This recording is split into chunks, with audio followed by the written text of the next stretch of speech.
Okay, boys, we are live. This is our second live show, right? Second game, second win. I guess we just have to be live this entire time. This is pretty fun. 2-0 over Australia. The Just Soccer Boys are with me. I'm Steve Cerruti, Mike McGee, Sam's Army. 2-0. We're on to the knockouts. What do we think? First impressions, McGee. What do we got? I don't even know what to say. I feel like I don't know what to say. Let's throw it to Sam because I've no fucking clue what's going on right now, and it's amazing. So Sam, let's let you go. I'm having a good time. I'm just enjoying this World Cup. You know, coming off the 22 World Cup, where we sort of scrounged our way through the group and we made it to the knockouts. This is just like night and day versus that. You know, we're coming in, we're scoring goals. We scored more goals already in this tournament than we did in that entire tournament. So this is fun. The score lines are painting the picture, but even if you took those out, you didn't see a single goal and you watched our team play. Like we are outclassing teams in a way I've never seen an American team do. So this is like it's wild. And there was nothing they did in the last 3 months, 6 months, year to make us think they would do this. So this is like the greatest surprise this team could ever give us. So it's amazing. There's two things before you jump in, Steve. Two things. So the way we've won these games as well has been it's been great because the first game we came in and we played around them. We sort of forced them to do things that they weren't comfortable doing, and we were better at soccer than them. And then in this game against Australia, like they came in, they tried to just make it ugly, and we're like, okay, we can do that. We can get down with you like that. And we played just that sort of grinder dog style that I think a lot of people suggested we may not have it in us to do that. So I'm excited about the way we've won. I'm excited about the score lines. I'm excited about the fact we're scoring goals. If I'm going to put like a little bit of just a reality check, Paraguay and Australia are good. Like if you're making the World Cup and we're not talking, I don't want to take shots at like any CONCACAF teams or anything like that, but like these teams are not the Brazils, the Frances, of the Portugals of the world. So like, it's great that we're winning these games, but we'll see better competition. Sam, to be devil's advocate there, the Brazil and those teams aren't necessarily taking care of these easy teams, and we are. So I'm with you, but like the class in which we're doing this is, these are still real teams that qualified, and they do have great players, and yes, I hate disagreeing with you, but like this ain't easy. Fuck reality checks. Exactly. Fair enough. So, all right. So we're on to the knockouts. I think we could exhale as a nation. It's gone well. Don't want to get too high. I think the good thing about this game too is the second half was the first half was the party, right? It was you get the own goal, everybody's partying, then Freeman gets on the score sheet, which we should talk about him in a second because we talked about guys that could potentially raise their stock during this tournament before the tournament started. We had a bunch of guys. I don't think anyone named Freeman. Correct me if I'm wrong, but I thought he's been stellar in these two games, even excluding the goal. But first half, tale of two halves, it feels like here. But do you think maybe it was just, hey, we got the 2-0 lead, don't screw this up, it's hot, the unfortunate part is we got a lot of yellow cards, I guess, in the second half too that might impact kind of what we do going forward, and we'll obviously keep a close eye on what the Turkey match is later tonight because that determines how important that last game actually is going to be for us. But kind of the only real concern I had was just like when we had to sit back and defend, it didn't feel super comfortable because, for the most part with the ball again, but this is again with us with the ball, this is just stuff that I feel like we've never seen before. We look so comfortable, right? It looks so natural to these guys. Whereas some of these games were like, we're better than Australia, right? And I know there was like this weird rivalry between the two fan bases. For the record, I don't want to be rivals with Australia. I don't know about you guys. They seem like good guys. I don't want to hate Australia. They seem like great dudes. So let's squash that right here. But we should be beating them like most games, right? But we've kind of slogged this out in the past, and this felt easy for the first 45 minutes, and then the second half was a little bit different story. I think it's natural for our guys that have played a bunch of minutes to start to realize we have the game under control. I don't want to get hurt. I don't want to get tired and like take your foot off the gas. Obviously, Australia threw some more attackers in, so I think that was completely natural. And unless they scored another goal, I think our guys were going to kind of go like 70-75%. Yeah, I'm loving it. I don't even know what else to say. You mentioned Freeman. He was the man of the match for me in that game. He was everywhere. He was getting his bell rung multiple times and bouncing right back, scoring goals. Freeman was awesome. in this game. And not the only one. There were some other guys. McKennie was everywhere. Adams was everywhere. But for Freeman, for me, this was kind of almost maybe his coming out party, I think, for a lot of people, a lot of U.S. fans who all they know about him is the fact that he's, the son of a Green Bay Packer player. Yeah. And Antonio's my homie too. But here's the other thing you got to realize about, Alex playing so well. For the last year or 2 years, that right side's been a little bit of weakness for us because Des just wants to bomb forward. So the amount of times Des got caught, either trying to attack or these little mistakes he'd make playing right back would cost us. Pushing Des up the field, I think he might have had 3 megs today. He's an absolute problem. Now all of a sudden our right side is arguably the best right side in the tournament. So you take Alex Freeman, you take Jedi on the left side, it's really hard to beat us. What Weston and Tyler Adams in the middle, they're making it look easy. We're not dumb, right? They're winning. They're running twice as much as anyone else on the field. They're making that look easy. So if you can't go through the middle of us, and then you got to go through Jedi and Freeman on the outsides, that's a big problem. So so to circle back to what I was saying, Freeman coming in, pushing Dest up has been it seems perfect. Yeah, I'm loving it. Yeah, he's essentially a winger, right? I mean, and not to you don't want to discredit what Pulisic has done, but kind of felt like we didn't really miss a beat, which I think I guess let's go back to that. Were you guys surprised at all? We had talked about, I think who would you want to see? And I think Weah was a name that was thrown out there. Gio was a name that was thrown out there, and it ends up being Ricardo Pepi, who I thought was okay. I thought was I mean, you said McGee before the game. You really liked it because he can find spaces when these teams kind of sit back. So if you want to expand on that, it was an interesting call. I don't think any of us predicted that. Yeah. So Australia obviously was always just going to sit back. So once I found out Pepi was coming in, I'm like, wow, I like this because he's just a poacher, wants to get on the end of things. Although you might not think he had a great game, think of Balogun's best plays today were going out wide. Mm-hmm. And if Balogun's our 9 and our only 9, he really can't go out wide and make those plays, right? Because he's who's going to occupy the center back? So we could be hard on Pepi. Obviously, want him to get a goal, better touches, be a little more dangerous. Would have had a goal, by the way, if it wasn't for the own goal. I mean, he probably I agree. I agree, but just occupying that space, and sometimes your job as a 9 is just to be a problem. And occupy that space. And he did. I mean, Balogun, the first goal was him going wide. If Pepe's not there, that other center back's just going to go double him and stuff. So I'm always a glass half full guy anyways, but Pepi did his job. We created a bunch of chances, probably could have had 3 or 4. And if you're a forward and you scored 2 in a World Cup game and could have had, 3, 4, it means, sometimes you don't get the glory and somebody else does. That's exactly right. So Pepi had one of these selfless games where the stats aren't going to be great, but he was occupying he was basically going up for headers with these guys that are 7'7", and letting Balogun go out to the left side, which is exactly how that first goal was created. His stats won't be great, but he ran his butt off and he just sort of occupied that space that we needed him to do. And I don't mean to compare Pepi to Ronaldo, but when Portugal when Portugal is playing right now, when they played the other day, Ronaldo's not occupying that space.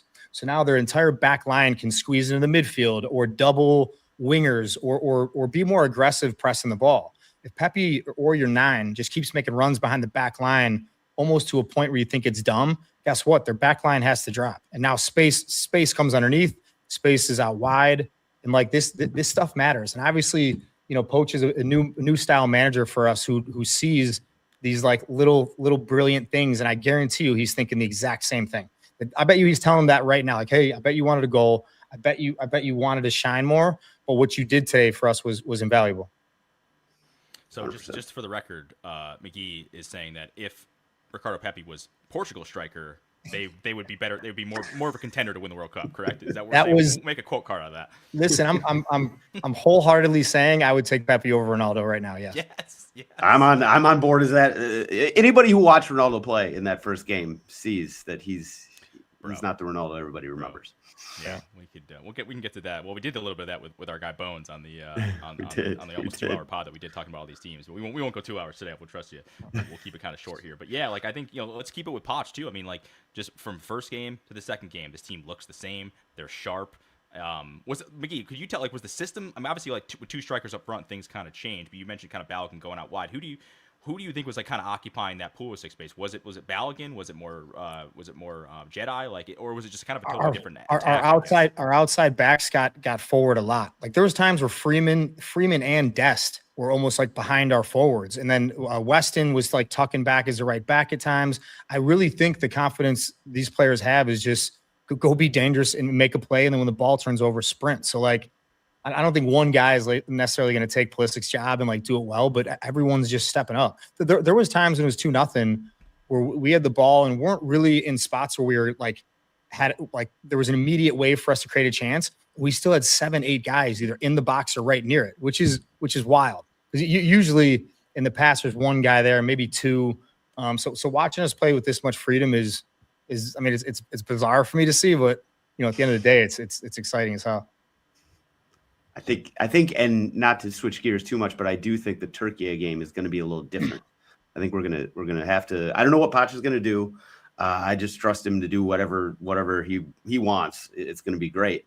But I do think that Turkey kind of presents problems that Australia and Paraguay did not necessarily do. So I think that something, sort of our approach might be a little bit different for that game.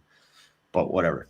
I think for starters, let's root for Paraguay tonight, and then we don't have to worry about them. So if that can end there in a draw, then then we already won our group. So I'm gonna keep that in mind for now. Co-sign that. Yeah, I guess because then you can kind of rest players. I mean, the way that it's sort of like panning out now, it looks like if the U.S. does go on to win the group, I think they said this on the broadcast. They basically go like their next steps would be they get to play on the West Coast again. So they play in the Bay Area, Seattle, and then L.A. So there was somebody, I think it was like Dale Johnson I saw it on X, was kind of floating some of the potential teams that we could play if we do finish the top of the group, and it was like Bosnia, Czechia, and it's like, man, like this that's where you want to be. Shows the importance of finishing first, and obviously playing a lesser third team or second, and kind of being could be a total wild card, and you get to stay on the West Coast, play in a place that you're comfortable with. Like that's probably huge, and then it still sets up potentially. I think it still sets up potentially the July 4th matchup against England, which is still possible. Which would be, I mean, I don't know. I mean, I think the ratings for this tournament have been phenomenal to begin with. I think the American public, even the non-soccer fan, is getting into it. I think you see that a lot just talking to people or being online. But if that game actually ends up happening, like that might break some like soccer records for viewing in the country. Like that could be, I mean, dudes just pounding beers watching us beat England on July 4th. Let's go, boys. I don't want to get ahead of ourselves, but just saying, it's a possibility. Well, once again, I'm always getting ahead of ourselves. So that's in my eyes, that's just happening, and I will be drinking beers for that game. Yeah. Yeah. 200. I mean, there's no better way to celebrate our 250th birthday. Yeah, right. I'm on board. Let's go. What else have we got? You mentioned the midfield, McGee. Like, man, again, there were some concerns, I think, just pre-tournament about like how we were going to set up, what that midfield was going to look like, protecting the defense. Tyler Adams is just a one-man wrecking crew. It feels like. You mentioned Weston, just kind of all over the pitch. He goes forward when he has to. He plays right back when he has to. And then Tillman again. I thought Tillman had a really, really solid game as well. The midfield, it feels like, what is the weakness of this team right now? And I guess my only concern would be, would you feel as comfortable?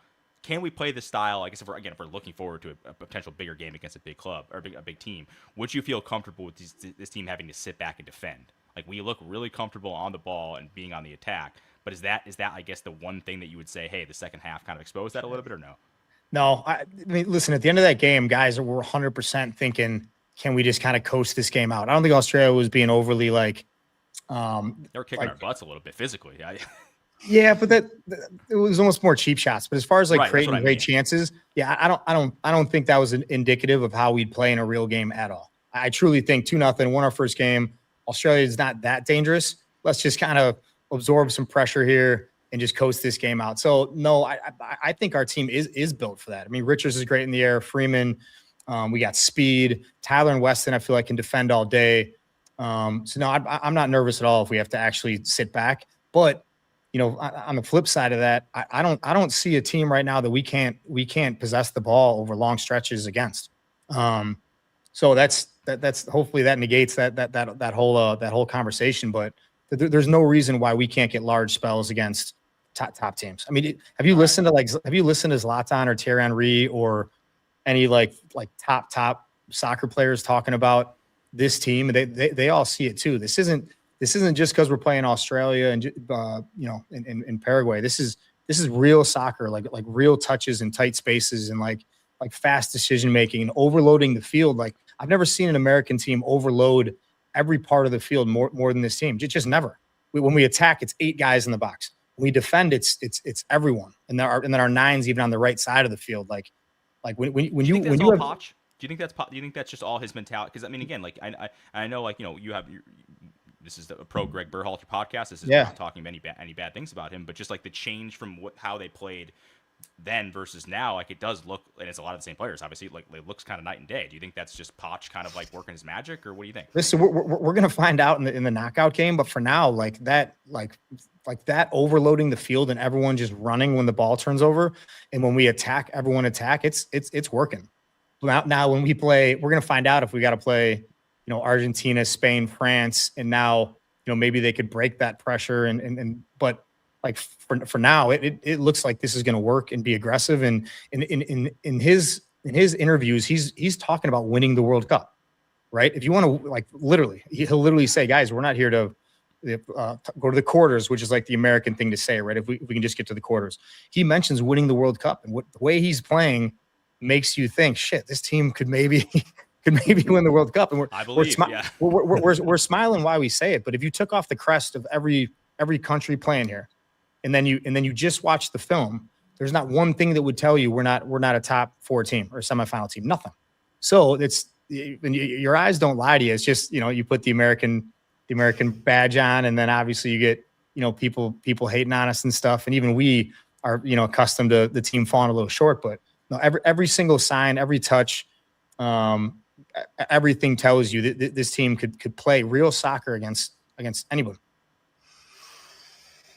Sam, get excited. I'm trying to like contain myself because I was about to say, yeah, why not us? Well, why wouldn't we win the World Cup? Like, there's just like we haven't been tested. Our defense honestly has not been tested yet, which is actually a testament to how well the team has played as a whole. We'll see when we get tested by somebody with a little bit sort of more sort of weapons. I thought in the second half when they brought on Aaron Kunda, I thought maybe that's going to be something that's going to give us a little danger. And, he was there causing mischief for a lot of that second half, but not that much. We handled them pretty well. So it'll be interesting to see what happens when we actually get punched in the face, which I don't think we've been yet. But so far, man, this team they've done everything to make sort of fans like us who, we're sort of, we watch the team. We've been watching games for years. It's given us something to be excited about. And it's given the casual fans who just they're just turning into the World Cup. They just want to see some goals. Yeah. They're making them excited too. So it's just like the perfect first 2 games, I would say, for the U.S. in the World Cup. And the Tottenham fan in me is just waiting for something to go wrong. like that's just my mentality. You're saying you can take the man out of Tottenham, but you can't take the Tottenham out of the man. You cannot. I mean, something's gonna go wrong. But for the first time, I don't care who we're playing. Like Balogun's a problem. I don't care who we're playing against, right? Weah, when he comes on, he's gonna be a problem. Jedi is a problem. Freeman's a problem. Like Weston and Tyler Adams, of course, Argentina, France, they'll be a little better than us, but these guys are a problem. Like we're going to make plays. We're going to create chances. We're going to score a goal.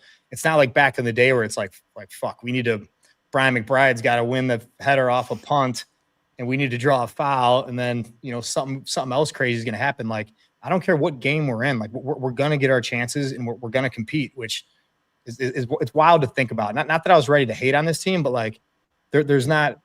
No, let's be fair. There was nothing that told us our team could play like this, and they've done it. It's official. This is how we play. It's not a fluke.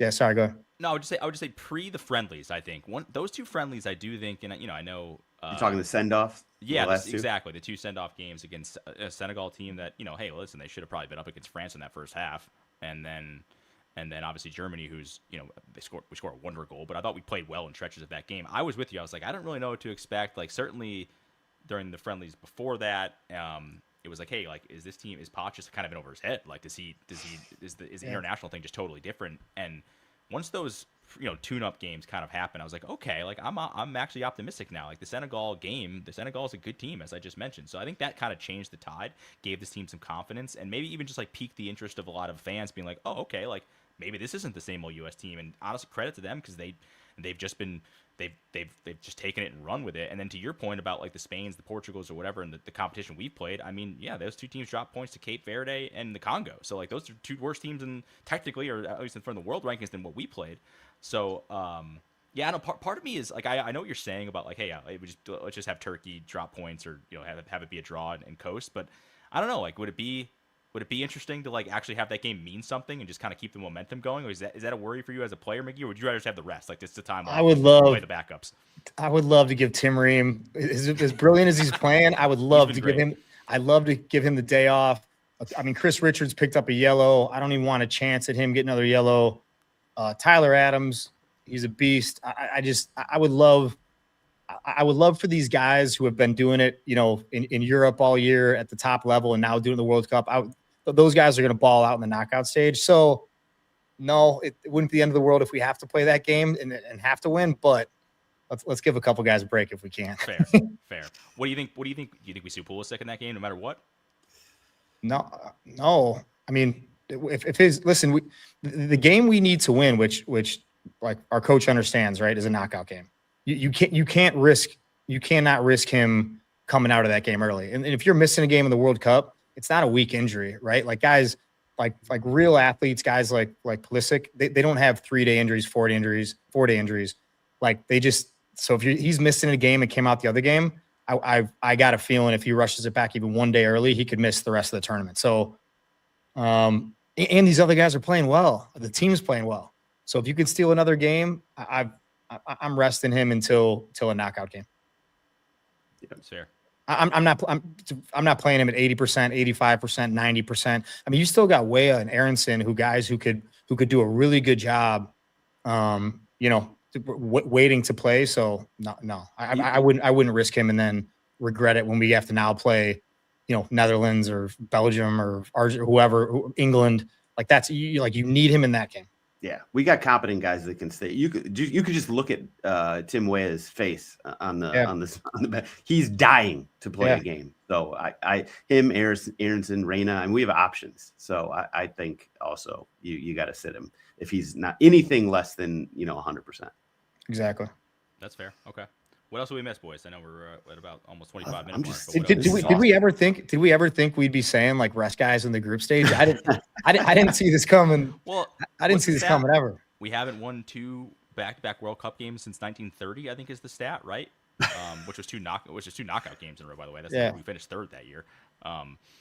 It's just insane. Like I try to tell people like that stat's a little bit misleading. Like usually we're in a group with like a team that's better than us, and then 2 teams that are maybe one that's worse than us and one around our level. So like not winning 2 in a row, it could be a luck of the draw thing, and it's not like the end of the world. But you would think it would happen once in the last 100 years. It hasn't. So wow, we got that monkey off our back too, and it just feels like, as you said, Miggy, like it kind of feels like anything is actually possible with this team. Anything's possible. Let me ask you a question. Did anyone predict this? Like anyone in the world? And by the way, to answer your question earlier, I think you said who predicted Freeman. You know who did predict Freeman? Was our first? No, I didn't. Manoli? No, it was Landon Donovan. Oh, I think I think they asked him. I got to find it. I think somebody asked him somewhere who's going to be the best player for us and who's more. And he said Freeman. I'll find it because I'm buddies with his dad and I sent him the clip. It was. I'm sorry, I was there live. It was at Landon's book unveiling at the Galaxy Arena, and they asked him a question in front of whatever the 5,000 people that bought books, and I was sitting next to him on stage, and he said Alex Freeman. So he might be the only one, but besides that, who predicted this situation right now? I don't think anyone. It really does feel like this is the peak of what a lot of these guys could play. Like, well, what's the sign of a good manager, right? He gets the most and puts his players in positions to succeed and gets the most out of them. And like, some of these guys didn't come into this tournament in super great form, and all of them feel like they're playing at this level. That's like, wait a second, like, is this guy who we thought he was? Or, and that's again the sign of good management, a good plan, good tactics, and it's obviously credit to Poch, credit to the guys, because I don't think anybody predicted that. And then Freeman was an interesting one because he had just moved, right? He just moved to Villarreal. Yeah. He didn't really play a ton there. So you're like, he's talented. Obviously, we know he's a good athlete. And, he usually, I think, plays right back. He's playing right center back, which, you can kind of tell us, like, how different that necessarily is. But what I like about him out there is he is clearly a good defender, right? He maybe isn't always the best at going forward, but he does take some opportunities as that right center back to go forward and kind of change it up and give the opposition a different look. So it's kind of feels like the perfect position for him. I mean, in Dest in front of you, so you can just give him the ball when you're in trouble. Yep. But to answer your question, when you're playing next to Ream and Richards, I think things get pretty easy. However, there was probably, I don't know, 2 to 5 times where he had to basically like something goes off in your head, right? Where there's a red flag and you got to sprint and make a play, and he made every single one. There's one of the first half where he gets across the guy's body and he's kind of behind, I think it might be Ream, and the guy's got like a tap in, and he sprints early, gets there early, and he clears it out for, I think, a corner kick. But those little plays, like that's instinct, and that's a sign of a great defender. Because a lot of times, big, strong, fast guys, it takes them an extra second to realize when there's danger and they should be covering for someone. And every time he did it, every single time. So it's like hats off to him. The goal he deserves just to get in the score line for people to see, he scored and now he gets his name in the paper. But like, even if he didn't score, like the game he had should have put him in every every headline in the papers anyway. So it's cool to see, like really cool. I think he was man of the match without the goal, but if he had exactly. the goal, it's like there you go. A quick shout out also, Chris Richards, dude was exactly what we needed, from him. And if we didn't have him, I don't know where we'd be right now. But he snuffed out a lot of sort of situations that weren't quite dangerous, but they were just about to be. And he was there to handle it. So just about perfect, except for that last dumb yellow, which I hate. I loved it. Yeah, but I loved it. It's 2 in the group, and you missed the knockout, right? They changed the rules. Now there's 2 resets. Right, I don't know. I don't know. Right, either I'm gonna sound dumb saying it because it's not really the rule, or if he gets a dumb yellow in the next game and he misses the knockout, then that'd be heartbreaking. That would be bad. It's a foul at midfield. By the way, I have zero right to be saying anything negative about this guy because he's been flawless.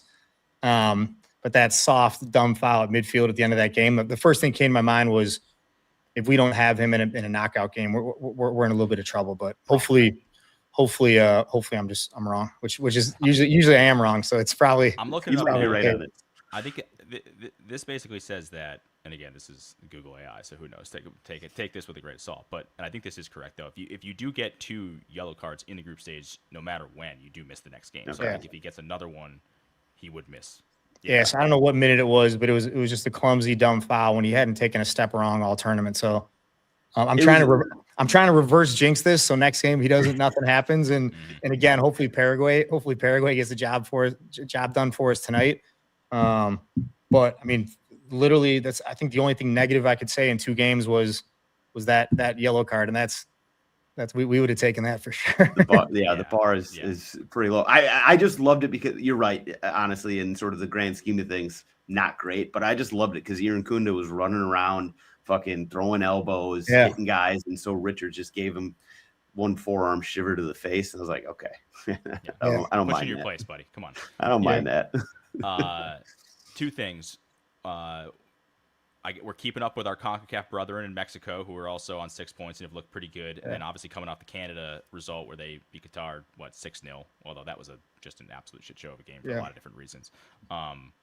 If you're doing power, as Mickey said, if you're doing power rankings, take the jerseys off. We're just going skins. We don't know anybody when anybody's on. Are we in the top 5? Are we in the top? We're top 4 for sure. Yeah. Like, who else is, I guess, in that comment? I mean, Germany won 7-1 against Curacao, so that's can't really judge that. France looks wild. France. You know what would be a pretty crazy segment was, like, who would you trade players for? So, like, we don't even got to do this now. Obviously, we're live, so it's hard to take back. But, like, who would you trade Balogun for?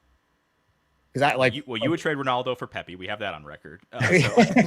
Hold on. In this game, I don't like to insult anyone, and I think Portugal could have used Pepi more than Ronaldo. Ronaldo's going to be fine. He's going to make a play, but who would you trade for Balogun? So I think you maybe, maybe but think about it. Maybe Harry Kane, maybe Mbappe, maybe Messi. But, like, all right, who else?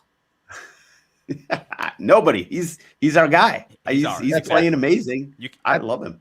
And back in the day, we'd be just lying and making shit up just to be supportive of our guy. But like, even when he's not, scoring goals and like he's a problem.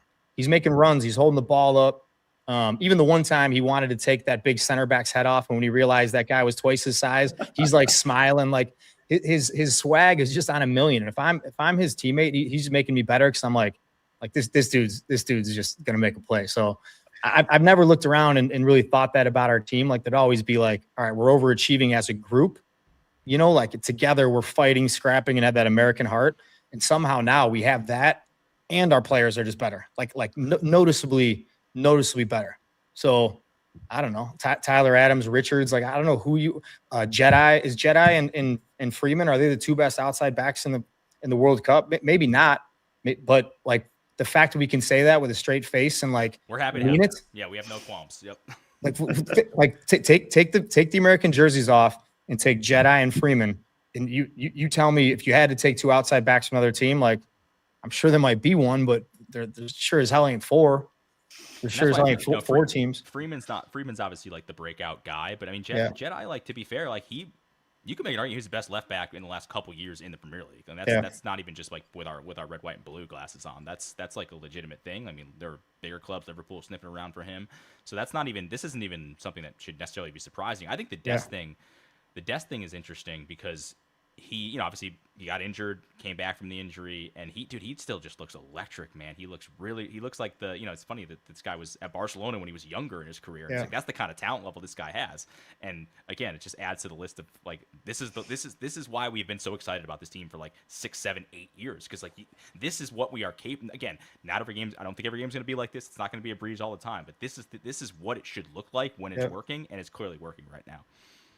So, why not us? Why not us, boys? All right, really, before we go, predictions. What do you think? Does Turkey get it done tonight? They're going to make us sweat it out, right? I think so. Paraguay's better than you think. And after seeing now I'm trying to like talk myself into willing for there to be a tie tonight. But no, I think Paraguay's better than you think too. So I think the soccer gods are on our side, and I think we win the group officially at midnight tonight, and that's my story. Awesome. That'd be awesome. We'll pop our first bottle of champagne at midnight tonight when that goes down. I'll FaceTime you guys. How's that? Done deal. All right, boys. That'll do it. We'll be back, I think, middle of the week with another pod. And if you haven't checked it already, Robbie Keno with our guys Sam and McGee was excellent. I said this on the pod with Bones. If you haven't seen it, you just have to see Sam asking a question to Keen because it was the funniest thing that's ever happened. I got a little fangirl in me. I got a little fangirl moment. Like you were talking to Sydney Sweeney. So if you haven't seen that, make sure you check it out. And again, a bunch of more content coming on this feed. And then we'll be live again Thursday night after that game. One. Hopefully it doesn't mean anything, but if it does, we'll be there for you too. So appreciate it. Guys, be good. Enjoy the rest of your Saturdays, and I believe, baby, anything can happen. Love it. Cheers, boys. Let's go. Why not us?